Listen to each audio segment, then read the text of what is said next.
नमस्कार, मैं हूं रंजीत झा। जिस सियासी दावपेच और कानूनी पचड़े में उलझाकर राहुल गांधी को चित्त करने का प्लान भारतीय जनता पार्टी बना रही थी, उसी प्लान में अब बीजेपी खुद ही उलझती हुई नजर आ रही है। बीजेपी के टॉप लीडरशिप से लेकर अलग अलग स्तर तक के नेताओं पर गाज गिरने वाली है। यूं कह ले कि पूरी भाजपा इसमें फंसती हुई नजर आ रही है। दरअसल मोदी सरनेम केस में जैसे राहुल गांधी को उलझाया गया, अब वह पूरी उलझन जो है सुलझती हुई दिखाई पड़ रही है, लेकिन यह उलझन कहीं और शिफ्ट हो रही है। बीजेपी इसके शिकंजे में फंस गई है और बीजेपी के बॉस जेपी नड्डा को लीगल नोटिस भी थमा दिया गया है। मोदी सरनेम केस में राहुल गांधी को उलझाने की इतनी बड़ी कोशिश हुई कि आनन फानन में उन्हें सजा भी कराई गई, लोकसभा सदस्यता भी छीन ली गई। लेकिन आने वाले कुछ ही समय में आप देखेंगे कि राहुल गांधी फिर से पार्लियामेंट में आपको गरजते दिखाई पड़ जाएंगे। लेकिन मुश्किल अब भारतीय जनता पार्टी की इस मायने में बढ़ गई है क्योंकि बीजेपी के बॉस और पूरी भाजपा को एक लीगल नोटिस थमा दिया गया है और बॉस को मिला है तो बॉस से कहा गया है कि आप 24 घंटे के भीतर माफी मांग लीजिए, नहीं तो हम आगे केस करेंगे आप पर। बड़ी कार्रवाई करने की उम्मीद भी जताई जा रही है, लेकिन यह कार्रवाई सिर्फ लीगल एक्शन के रूप में मत देखिए। जो पूरी खबर है वो बेहद ही दिलचस्प है।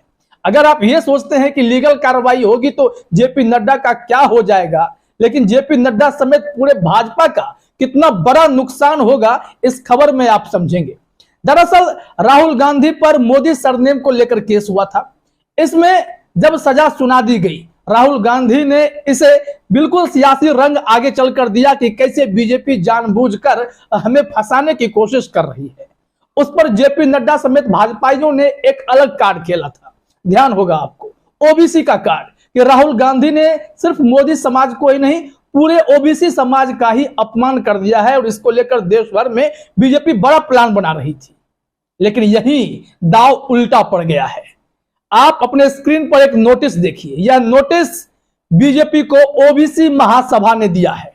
ओबीसी महासभा का मतलब होता है पूरा ओबीसी समाज, और वो पूरा ओबीसी समाज राहुल गांधी के साथ आकर खड़ा हो गया है और कहा है कि राहुल गांधी के ऊपर जो मोदी सरनेम का मामला चल रहा है उसमें ओबीसी समाज को आप मत घसीटिए। नड्डा साहब, 24 घंटे के भीतर आप माफी मांगिए। यहां पर राहुल गांधी ने ओबीसी समाज का कोई अपमान नहीं किया है, उन्होंने तो नाम तक नहीं लिया ओबीसी का। और जिस मोदी की आप बात कर रहे हैं वो तो ओबीसी में लिस्ट भी नहीं है। इसके बाद तो समझिए कि सियासी रंग कितना बड़ा हो गया है। पूरा घटनाक्रम जो है मध्य प्रदेश से जुड़ा हुआ है। मध्य प्रदेश में अब जल्द ही चुनाव भी होंगे, वहीं अलग अलग राज्यों में इस साल ढेर चुनाव है और जहां जहां ओबीसी का तबका है वहां बीजेपी की नींदें एक झटके में उड़ गई हैं। कहते हैं ना कि अब आया ऊंट पहाड़ के नीचे, वही बात हो गई है। अब जरा अपने स्क्रीन पर दैनिक भास्कर की खबर भी देखिए। इस खबर में पूरी डिटेल में बात बताई गई है कि कैसे तर्क दिया गया और राहुल गांधी के साथ ओबीसी समाज खड़ा हुआ। कांग्रेस को यहां पर सियासी रूप में भी बड़ा फायदा हो रहा है, तो दूसरी तरफ बीजेपी को लीगली भी अब पचड़े का सामना करना पड़ेगा। उलझन में वो फंसेंगे तो वहीं सियासी तौर पर भी बड़ा नुकसान झेलना पड़ सकता है। दैनिक भास्कर ने लिखा है, ओबीसी महासभा का बीजेपी अध्यक्ष जेपी नड्डा को नोटिस। लिखा, राहुल के मुद्दे में ओबीसी को न घसीटे, माफी मांगे, नहीं तो केस कराएंगे। तो नोटिस में जो महत्वपूर्ण बातें कही गई वो भी हम आपको बताएंगे। अब इसमें जरा ये देखिए कि नड्डा के उस ट्वीट को इसमें आधार बनाया गया जिसमें उन्होंने राहुल गांधी पर टिप्पणी करते हुए ओबीसी समाज का अपमान बताया था। लेकिन ओबीसी ने कहा कि भैया हमारा तो अपमान हुआ ही नहीं है, आप बेकार में बातें मत बने। इसी को आधार बनाते हुए ओबीसी महासभा की राष्ट्रीय कोर कमेटी ने उन्हें नोटिस भेजा है वकील के जरिए। साथ ही नोटिस मिलने के 24 घंटे के अंदर जवाब देने को भी कहा है। ओबीसी महासभा का तर्क है कि मोदी सरनेम ओबीसी के रूप में कहीं दर्ज नहीं है।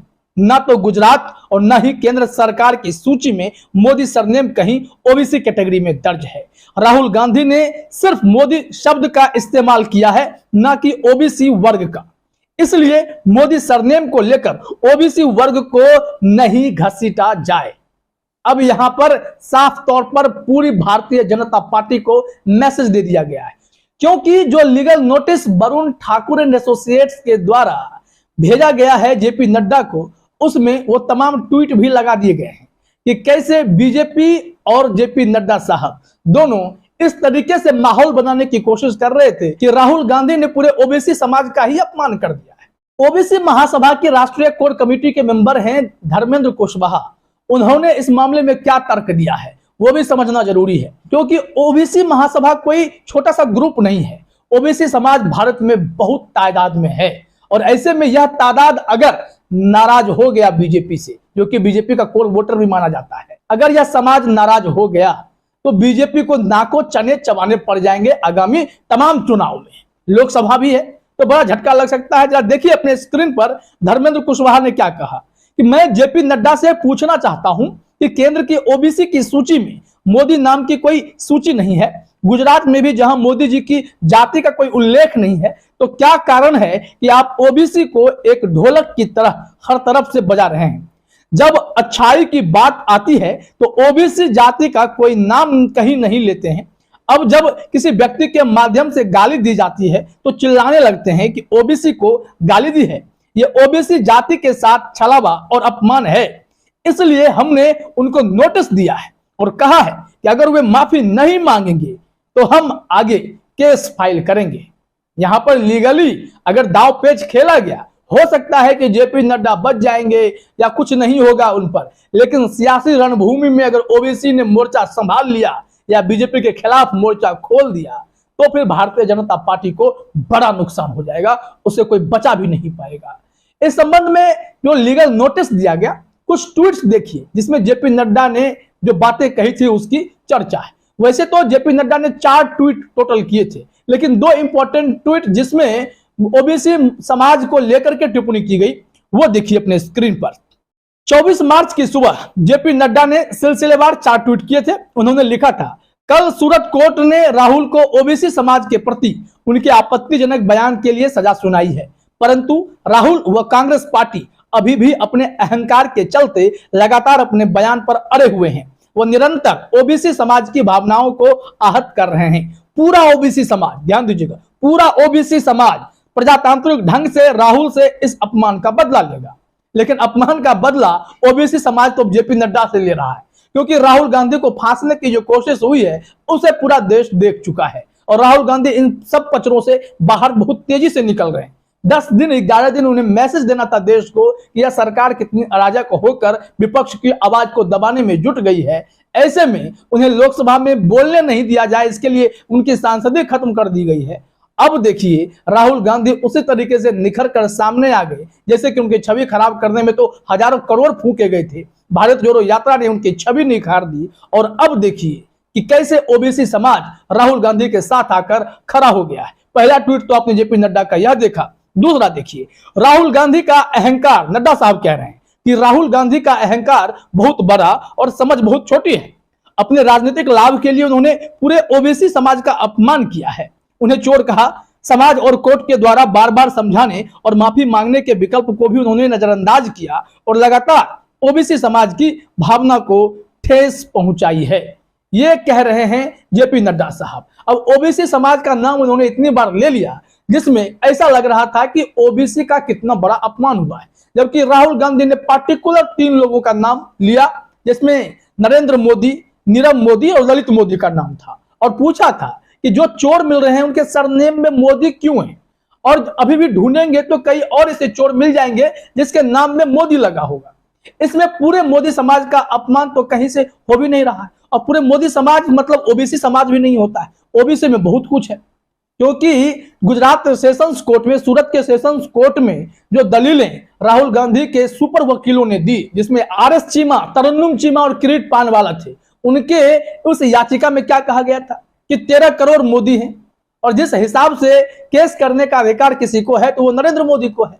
नरेंद्र मोदी तो इसमें कुछ किए नहीं। पूर्णेश मोदी कौन होते हैं इसमें केस करने वाले? और मोदी सिर्फ हिंदू समाज के लोग नहीं लगाते, मोदी पारसी भी लगाते हैं, मुसलमान भी लगाते हैं। तो पूरी तरीके से तार्किक ढंग से उस निचली अदालत के फैसले को भी विकृत बताया गया और राहुल गांधी के खिलाफ जो एक्शन हुआ उसे पॉलिटिकली मोटिवेटेड भी बताया गया। तो इस कारण को अगर समझा जाए तो ओबीसी समाज ने भी इस मामले को बहुत गंभीरता से ले लिया इस कारण को समझने के बाद। और अब ओबीसी महासभा ने जेपी नड्डा को नोटिस भेजकर, लीगल नोटिस भेजकर माफी मांगने को कहा। 24 घंटे के भीतर अगर जेपी नड्डा माफी नहीं मांगेंगे तो उन पर कानूनी कार्रवाई की जाएगी, केस हो जाएगा, मामला दूर तक जाएगा। तो दोनों मोर्चों पर बीजेपी फंस गई है, ओबीसी का भी झटका और ओबीसी से माफी नहीं मांगने पर लीगल झटका। तो देखिए राहुल गांधी से भिड़ना कितना बीजेपी को भारी पड़ गया है। वैसे भी कहते हैं जो दूसरों के लिए गड्ढा खोदता है ना, वो खुद उसी में जाकर गिर पड़ता है। बीजेपी की हालत वही हो गई है। फिलहाल इस वीडियो में इतना ही। आप सभी का हमसे जुड़ने के लिए बहुत बहुत धन्यवाद।